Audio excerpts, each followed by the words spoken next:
Brics stands for solidarity and for progress. Brics inclusivity and for a more equitable order. Brics also stands for sustainable development. We are an inclusive formation of developing and emerging economies that are seeking to work together to benefit from our rich histories, our rich cultures, and systems to advance the prosperity of the peoples of our countries. We do so because we know that poverty, inequality, and underdevelopment are the biggest challenges facing humanity. We are therefore determined that the Brics partnership, which has been growing in importance and influence over the years, must be harnessed to drive an inclusive global economic recovery. Advancing the African agenda for us is a strategic priority as South Africa during its chairship of Brics. It is for this reason that we have chosen as the theme for this year's summit, Brics and Africa, a partnership for mutually accelerated growth, sustainability, and inclusive multilateralism. We welcome the ongoing engagement of Brics countries with Africa in the spirit of partnership and mutual respect.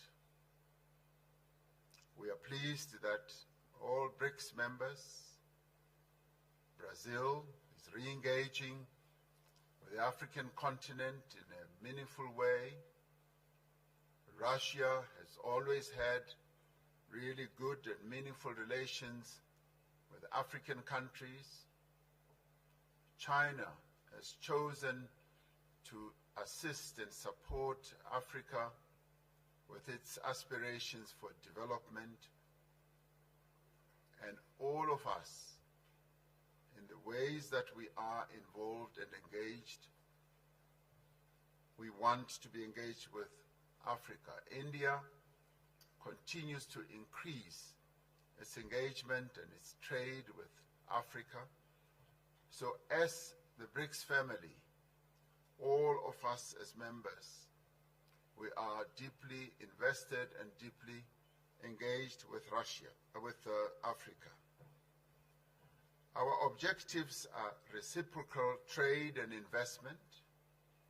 We want the goods and products and services from Africa to compete on an equal footing on the global economy. The African Continental Free Trade Area, once fully operational, will unlock the benefits of the continental market and generate mutually beneficial opportunities for both African and Brics countries. As nations of the world confront the effects of climate change, we must ensure that the transition to a low-carbon, climate-resilient future is just, it must be fair, and it must be able to take into account the different circumstances that prevail in all countries.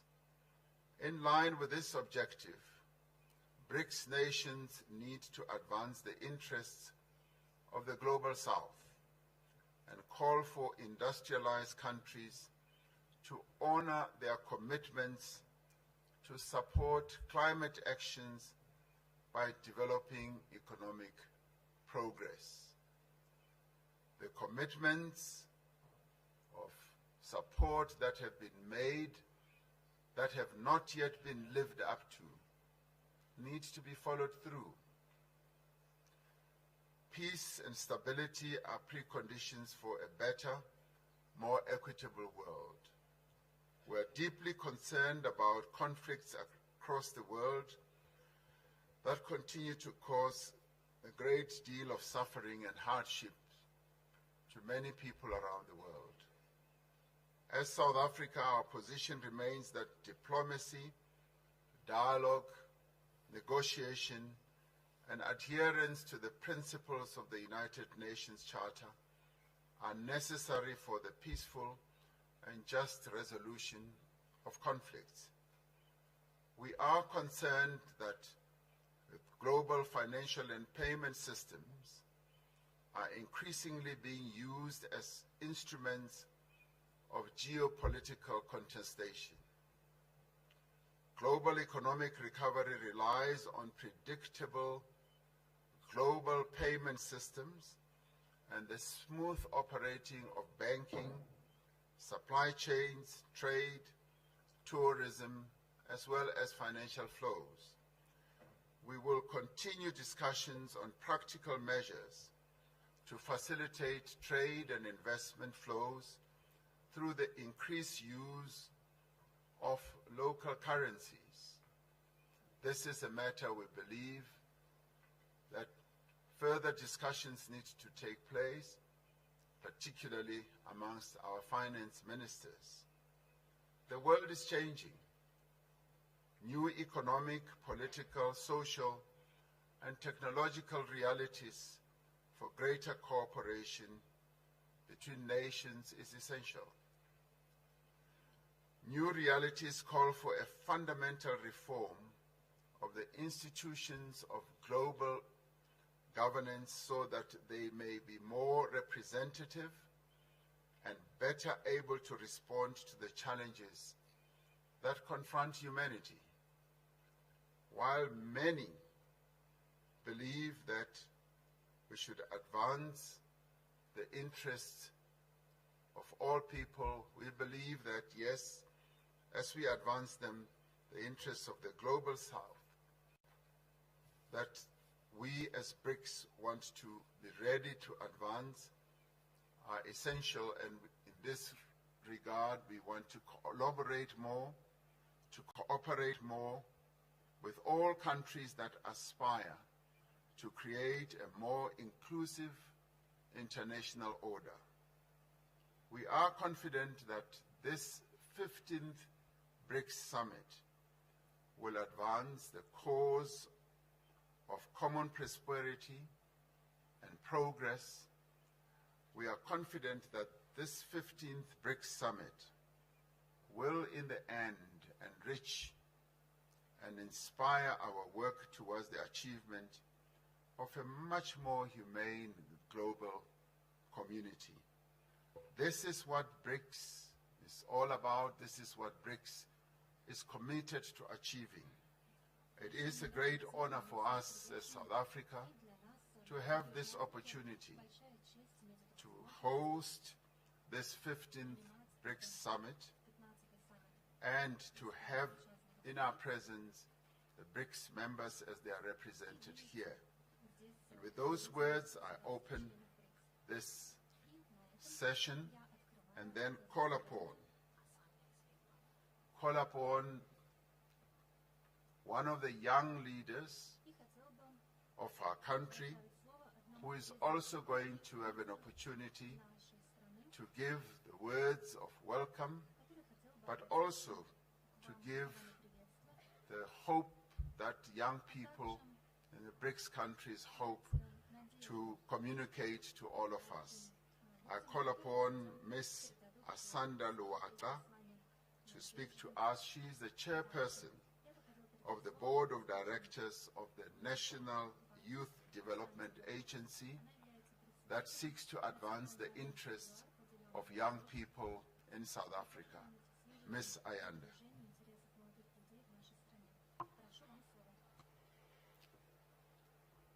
Thank you very much, Honorable President. Your Excellencies and the heads of states of the Brics countries, ministers and deputy ministers present, members of the media, leaders of business, civil society and labor, young people. It gives me great pleasure to deliver a statement on behalf of young people to the BRICS Heads of State Summit. Young people make up a large proportion of the populations of each of our respective countries. Their voices and views are critical as we forge a post-pandemic society at the highest decision-making forums. I must recognize the efforts of the organizers in ensuring that young people are represented at this particular summit. Your Excellencies, from the 18th till the 20th of July, young people from BRICS countries converged in Durban, KwaZulu-Natal for the 9th BRICS Youth Summit and the first in person since the pandemic. The summit was convened under the theme, BRICS and Africa, Partnership for Mutually Accelerated Growth, Sustainable Development, and Inclusive Multilateralism, to discuss the current state and future prospects for the development of youth cooperation in BRICS countries over a wide range of areas. As we have entered into the decade of action of the Sustainable Development Goals, we believe that BRICS countries in general, and young people in particular, should use their collective strengths to prioritize the development paradigm, using it as a guiding principle for our work as we continue intra-BRICS cooperation across areas such as trade, education, skills development and training, economic participation and transformation, health and well-being, and social cohesion. Your Excellencies, young people in their collective believe that youth are the present and the future, and our interactions as BRICS member states cannot and should not be limited to an annual summit, which is why at our 9th Youth Summit, we presented the draft framework for the establishment of a BRICS Youth Council, which will become the coordinating body for youth development between BRICS member countries and will join formations such as the BRICS Business Council, BRICS Women's Alliance, and the New Development Bank. More importantly, the Youth Council will be a historic achievement for young people across our BRICS member states. Since the summit, leaders of youth agencies have met on 3 occasions to consider the draft declaration and framework of the BRICS Youth Council, and we are pleased to inform this summit that we have reached consensus on the establishment of a Youth Council.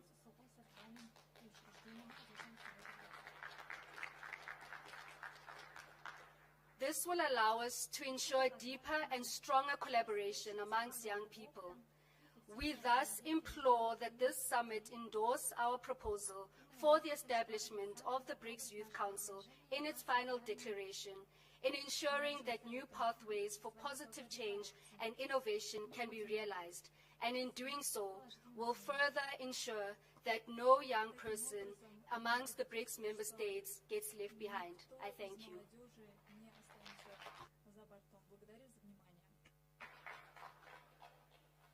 Thank you very much, Ayanda Luaka, for bringing the youth voice in the BRICS Summit.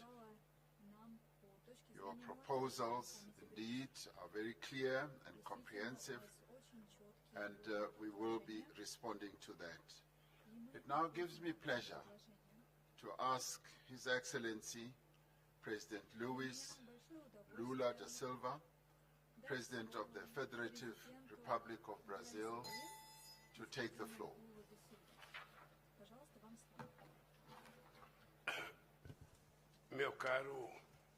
My dear President of the Republic of South Africa, President Ramaphosa, my dear President Vladimir Putin, President of the Russian Federation, here represented by Foreign Affairs Minister Lavrov,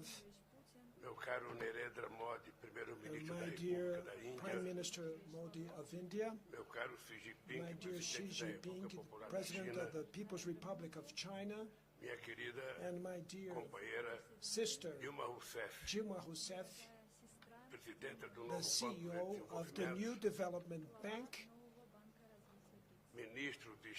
State ministers of Brazil that are in my delegation, Mauro Vieira of Foreign Affairs, Fernando Haddad, Finance Minister of Brazil, Aniele Franco for Racial Equality, Ambassador Celso Amorim, Special International Advisor of the President, and my dear wife, Janja.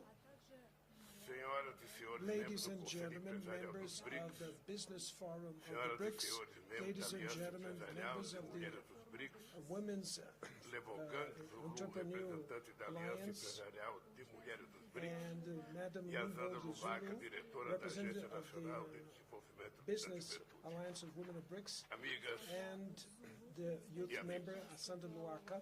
Dear friends, it's with great joy to come back to Johannesburg, very important stage of struggle against apartheid, and that continues to inspire us to fight all forms of discrimination and inequality. The last time that I participated in the summit meeting, 2010, I had the honor to host in Brasilia, our capital, the heads of state and government of Russia, India, and China, besides South Africa, that participated as a candidate to become a member of the BRICS. Only 1 year after that meeting, we confirmed that South Africa would join the BRICS in the first expansion of our grouping. Its inclusion made that we could better reflect the new configuration of the world power. We left that meeting strengthened. Today we represent 41% of the world population, and we are responsible for 31% of the global GDP in terms of purchasing power parity. But we face a more complex scenario than when we met for the very first time. In few years, we went back from a benign multipolarity juncture to going back to an absolute mindset of Cold War and geopolitical competition. This is lack of the senses that generates great uncertainty and corrodes multilateralism. We know very well this path could take us. The world needs to understand the risks that are involved and which are unacceptable for humanity. The BRICS, we should say that all suffer the consequences of the war. The most vulnerable population in the developing countries are the ones that are hit more in an unproportional way. The Ukraine war shows the limitations of the UN Security Council. Many of the conflicts and crises do not have the same attention, and the BRICS is a forum to discuss the main issues that affect peace and world security. We cannot bypass the treat. The main conflict of today that is happening in Ukraine that has global effects. Brazil has an historical position in the defense of the sovereignty and integrity of the territory and of all the principles that are followed by the UN.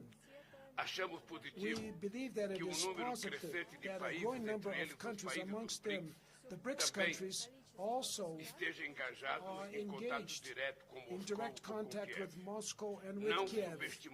We do not underestimate the difficulties to reach peace, and either we can be indifferent to the deaths and the destruction that increase every day. Brazil does not contemplate unilateral formulas for peace. We are ready to join efforts that we can effectively contribute for immediate ceasefire and a fair and everlasting peace. Everybody suffers with the consequences of the war. The most vulnerable population in the developing countries are the ones that are reached in an unproportional way. The Ukraine war shows the limitations of the UN Security Council. Many other conflicts and crises do not receive the due attention, even causing vast suffering for their peoples. Haitians, Yemenites, Syrians, Libyans, and Sudanese, and Palestinians all deserve to live in peace. It is unacceptable that global military spending in 1 year goes beyond $2 trillion, while the FAO says to us that 735 million people are in hunger every day in the world. The quest for peace is a collective obligation and an imperative for a fair development and sustainable development. The Brics should act as a force for understanding and for cooperation.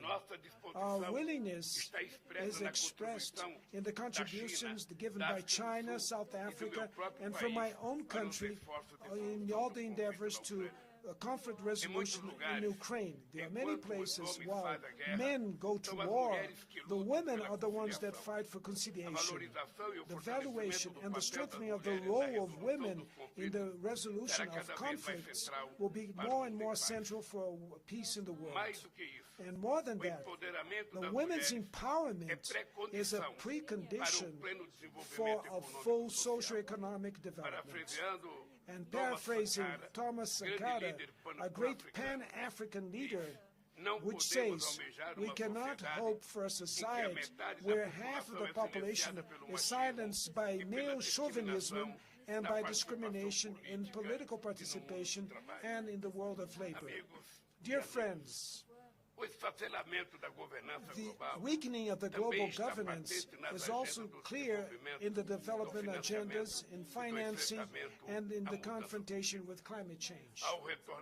When I came back to the presidency in Brazil, I was very sad to see that the implementation of the 2030 agenda is under risk in all the world. A recent report from the UN indicates that we're in a strong backwardness. We see the greatest increase of inequality between the countries in more than the last 3 decades. In 30% of the goals, we stagnated or we're going backwards. It's very difficult to fight climate change while many developing countries still have to deal with hunger, poverty, and other kinds of violence. The principle of common and shared responsibility, but differentiated, is something that is true till today. The major responsible for the carbon emissions that cause the climate change were those countries that made their industrial revolution and feeded predatory colonial extractivism. They have an historical debt with the planet Earth and with humanity. We need to value the Paris Agreement and the Climate Convention instead of outsourcing climate responsibilities for the global South. Brazil is recovering its protagonism on the environmental agenda. The coordination with other developing countries that carry tropical forests to act as the climate change copes and biodiversity copes will be vital to give way to our interests. In the summit meeting, the Amazon rainforest that was held some days ago was a landmark for the necessary construction of a sustainable development model with more fairness. Our resources should not be exploited for the benefit of few, but valued and placed to service all, and above all, for the well-being of the local populations. And more than that, so that the promises that were already done by the rich countries should be fulfilled, climate financing and biodiversity should be truly new and additional in relationship to the traditional finances of development. We need an international financial system that, instead of feeding the inequalities, should help the medium and low-income countries to implement structural changes. This will only happen with an adequate representation of the Bretton Woods institutions and their climatic funds. Foreign indebtedness refrains sustainable development. It's inadmissible that the developing countries should be penalized with interest rates that are 8 times higher than the ones that are charged in the rich countries. It is necessary to increase liquidity, to enhance concessional financing, and last but not the least, the conditionalities. The trade multilateral system should be reactivated so it can come back and act as a tool for fair trade, predictable, equitable, and non-discriminatory. No one anymore remembers the development round of the WTO. The decarbonization of our economies should be followed by the job creation with dignity, industrialization, and green infrastructure and public services for all. Through the new development bank, we can offer our own alternatives for adequate financing that will attend or meet the needs of the global South. I'm sure that under the leadership of my sister, Dilma Rousseff, the bank will manage to face these challenges. The creation of a common value unit for our trade transactions and investments for the BRICS countries will increase our payment options and reduce our vulnerabilities. Presidents, today, and guests, today the BRICS are fully consolidated as a brand and as a political asset of strategic value. The participation of dozens of heads of government and state tomorrow in the enhanced session will represent an historical landmark. The interest of many countries to join the BRICS is the recognition of its growing relevance.